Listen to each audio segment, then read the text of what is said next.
अकोला शहरासह संपूर्ण जिल्ह्यात काल रात्री विजांसह जोरदार पाऊस बरसला। काल झालेल्या पावसामुळे शेती पिकांसह फळबागांचे सुद्धा मोठे नुकसान झाले आहे। हवामान खात्यातर्फे अकोला शहरात 140.7 मिलीमीटर पावसाची नोंद करण्यात आली असून अकोला शहरात काल अतिवृष्टी झाल्याचे सांगण्यात आले आहे।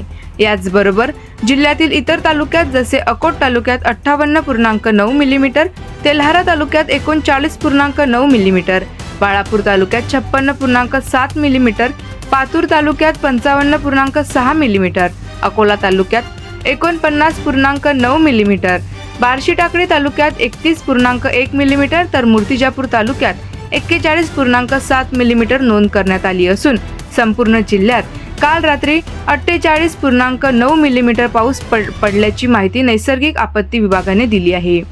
काल झालेल्या पावसामुळे अकोला जिल्ह्यातील 1132 हेक्टर पिकाचे नुकसान झाल्याचा प्राथमिक अंदाज व्यक्त करण्यात येत आहे।